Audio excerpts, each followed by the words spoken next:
नमस्कार दोस्तों। कहते हैं कि इंसान और जानवर में सिर्फ सोच का फर्क होता है। इंसान जब कोई काम करता है तो उसे पता होता है कि क्या अच्छा है, क्या बुरा है, क्या करना है, क्या नहीं करना है, किसके साथ क्या करना है। लेकिन जानवर में ये समझ विकसित नहीं हो पाई और उसे पता नहीं होता है कि किसके साथ क्या करना है और क्या सही है और क्या गलत है। आज मैं जो कहानी सुनाने जा रही हूँ, इस कहानी में भी ऐसा ही कुछ होता है। देखने में तो वो इंसान जैसे ही लगते हैं, लेकिन काम उनके जानवरों जैसे थे। उन्होंने बिल्कुल सोचा नहीं, समझा नहीं कि वो जो करने जा रहे हैं वह वाकई गलत है। एक गाड़ी हाईवे पर लगातार 7 घंटे तक दौड़ती रहती है। उसमें जो लड़की बैठी थी वह लगातार चीख रही थी, चिल्ला रही थी, जिसकी आवाज बंद करने के लिए गाड़ी का जो साउंड होता है वह बहुत तेज कर दिया गया था, ताकि उसके चीखने की आवाज बाहर न जा पाए। हालांकि क्राइम को कितना भी शातिर तरीके से क्यों ना किया जाए, क्राइम कभी छुपता नहीं है। क्या है ये कहानी, मैं आपको विस्तार से सुनाऊंगी, पर उससे पहले आपने अभी तक क्राइम का सच चैनल को सब्सक्राइब नहीं किया है तो अभी सब्सक्राइब कर लीजिए और इस कहानी के अपराधियों को क्या सजा मिलनी चाहिए हमें कमेंट करके जरूर बताएं। आज की जो कहानी मैं आपको सुनाने जा रही हूँ, यह सच्ची घटना है उत्तर प्रदेश की राजधानी लखनऊ की। लखनऊ के वजीरगंज थाना क्षेत्र की घटना है। यह घटना 5 दिसंबर 2023 की है, लेकिन उस लड़की ने अपने परिवार वालों को समय पर नहीं बताया और 10 दिसंबर 2023 को वो लड़की अपने परिवार के साथ थाने पहुंच जाती है वजीरगंज। थाने पहुंचकर जब लड़की ने अपनी आप बीती सुनाई, उस लड़की का रो रो कर बुरा हाल हो जाता है। वह लड़की शहर के नामी कॉलेज में पढ़ती है। उसकी उम्र लगभग 19 साल के आसपास है। उसके पिता पीसीएस अधिकारी हैं, जिनकी पोस्टिंग लखनऊ में ही है। वो लड़की केजीएमयू, जो कि एक मेडिकल कॉलेज है, मेडिकल कॉलेज में एक मानसिक चिकित्सालय है, वहां पर वह लड़की कई महीनों से जाया करती थी ताकि अपने दिमाग का इलाज करवा सके। उसे कुछ स्ट्रेस था, जिसको खत्म करने के लिए वो केजीएमयू में जाया करती थी। और एक दिन यानी कि 5 दिसंबर 2023 को उसका डॉक्टर से अपॉइंटमेंट था। अपॉइंटमेंट के बाद वह बाहर निकलती है और केजीएमयू के बाहर एक चाय की टपरी होती है। वह लड़की वहां अक्सर चाय पिया करती थी, क्योंकि कई बार ऐसा होता था कि वह उस मेडिकल कॉलेज में समय से पहले पहुंच जाया करती थी। उस समय बिताने के लिए वह उस टपरी में चाय पी लिया करती थी। उस दिन भी वह उस टपरी में जाती है और सत्यम मिश्रा से बोलती है कि भैया चाय बना दो। जब सत्यम चाय बनाने लगता है तो वह लड़की उससे कहती है कि भैया मेरा मोबाइल बिल्कुल डिस्चार्ज हो चुका है, घर वालों के फोन आ रहे होंगे, वो परेशान हो रहे होंगे। जब तक मैं चाय पीती हूँ तब तक क्या आप फोन चार्ज में लगा सकते हो? इसमें उसने कहा, दीदी कोई परेशानी नहीं है, ये सामने ही एक एम्बुलेंस खड़ी है, मैं उसमें आपका फोन चार्ज में लगा देता हूँ। जब तक आप चाय पियेंगी तब तक थोड़ा बहुत चार्ज हो ही जाएगा। ऐसा कहकर वो मोबाइल लेता है और पास में खड़ी एम्बुलेंस में चार्ज में लगा देता है। उस लड़की को तसल्ली हुई, क्योंकि वह कई महीनों से यहाँ आती थी और अक्सर सत्यम के पास आकर चाय पी लिया करती थी। अब मोबाइल चार्ज में लगा हुआ था तो लड़की ने सत्यम से कहा कि भैया एक चाय और बना दो, जब तक एक चाय और पियेंगे तब तक मेरा मोबाइल थोड़ा और चार्ज हो जाएगा और मेरा जो ड्राइवर है वो गाड़ी लेकर आता ही होगा, मैं उसके साथ चली जाऊंगी। चाय पीने के बाद उसने कहा, भैया अब मेरा मोबाइल वापस ला दो। जब सत्यम और वो लड़की उस एम्बुलेंस के पास जाते हैं, वहां वो एम्बुलेंस नहीं होती है, वहां से जा चुकी थी। तब लड़का कहता है कि एम्बुलेंस तो चली गई और आपका मोबाइल भी। उस लड़के ने एम्बुलेंस वाले से संपर्क करने की कोशिश की। एम्बुलेंस वाले से कहा कि तुम कहाँ हो और तुम्हारी एम्बुलेंस में मोबाइल लगा हुआ था, कम से कम उस मोबाइल को तो देकर चले जाते। तो एम्बुलेंस वाले ने कहा कि तुम परेशान मत हो, मोबाइल एम्बुलेंस में ही है, दीदी से कहना वो परेशान ना हो और मैं डॉलीगंज में हूँ, आप आओ और मोबाइल ले जाओ।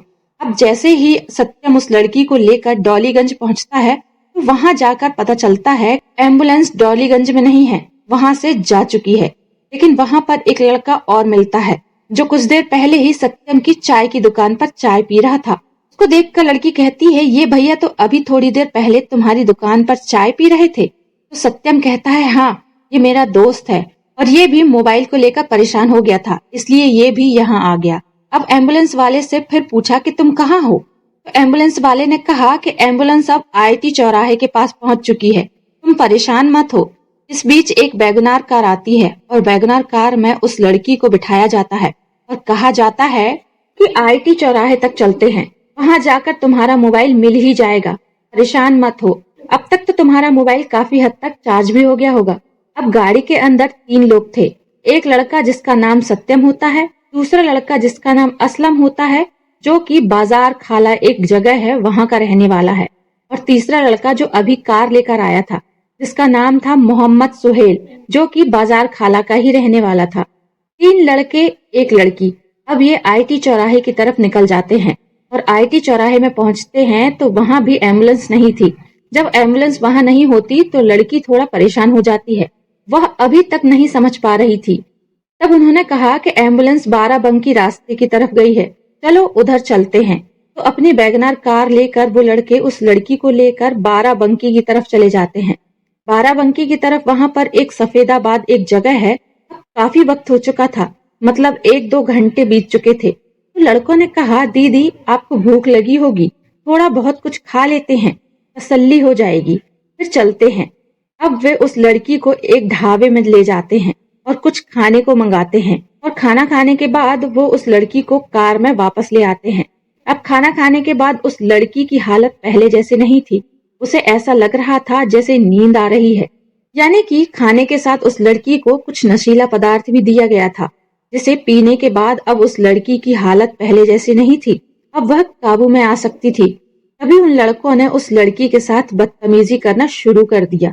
उस लड़की ने भी विरोध करना शुरू किया। तो जैसे ही लड़की ने विरोध करना शुरू किया तो लड़के ने कार के शीशे चढ़ा दिए, और जब कार के शीशे चढ़ जाते हैं तो गाड़ी काफी हद तक साउंड प्रूफ हो जाती है, और लड़की की आवाज को दबाने के लिए गाड़ी का जो साउंड है उसे तेज करके गाना चला दिया जाता है, और हाईवे पर गाड़ी चलना शुरू हो जाती है। और हाईवे पर ही चलती गाड़ी में उन्होंने उस लड़की के साथ बारी बारी से गंदा काम करना शुरू कर दिया, उसके साथ जबरदस्ती करना शुरू कर दिया। बताया जाता है कि वह गाड़ी लगभग 6 से 7 घंटे तक लगातार हाईवे पर चल रही थी, और उनका जितना मन कर रहा था वो उस लड़की के साथ खेल रहे थे। फिर उस लड़की को 7-8 घंटे बाद मुंशी लाल एक जगह है, वो उसे वहां छोड़ जाते हैं। वो लड़की वहां से अपनी दोस्त के घर जाती है। वो समझ नहीं पा रही थी कि क्या हुआ है। जब उसे होश आता है तब पता चलता है कि उसके साथ क्या हुआ है। उसने अपनी सहेली से सारी बातें बताई तो उसकी सहेली ने कहा कि अगर ये बात सभी में पता चल जाएगी तो बहुत ज्यादा दिक्कत हो जाएगी, बहुत परेशानी हो जाएगी।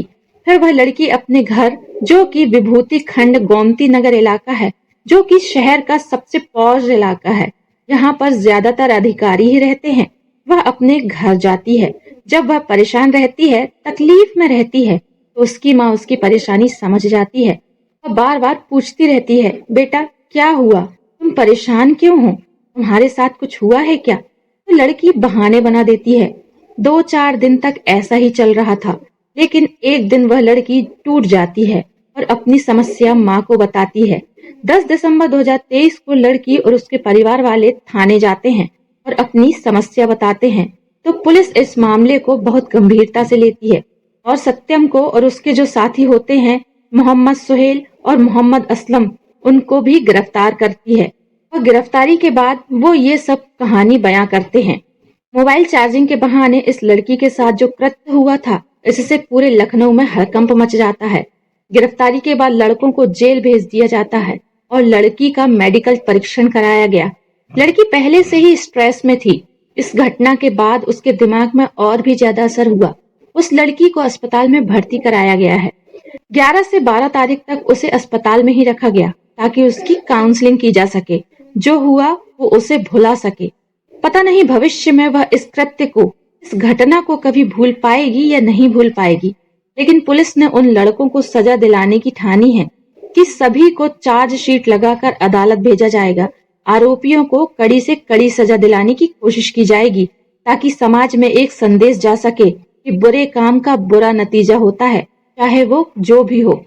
उस लड़की के साथ जो भी हुआ है वह वाकई में बहुत बुरा हुआ है, बहुत भयानक हुआ है। दोस्तों, इस पूरी घटनाक्रम को सुनाने का हमारा उद्देश्य किसी की भावनाओं को ठेस पहुंचाना नहीं है, बल्कि आपको जागरूक करना है। सावधान रहें, सचेत रहें। खासकर लड़कियों को सचेत रहना चाहिए। साथ ही गुड टच, बैड टच के बारे में भी पता होना चाहिए। ऐसे बहुत जल्दी किसी से भी घुलना मिलना नहीं चाहिए। वो लड़की ने एक अनजाने व्यक्ति पर विश्वास किया और उस अनजाने व्यक्ति ने उसके विश्वास के साथ घिनौना काम किया। दोस्तों को हमारी मेहनत पसंद आई हो तो वीडियो को लाइक कर शेयर जरूर करें और क्राइम का सच चैनल को सब्सक्राइब करना ना भूलें। ऐसे ही जानकारी के लिए जुड़े रहें हमारे साथ। धन्यवाद।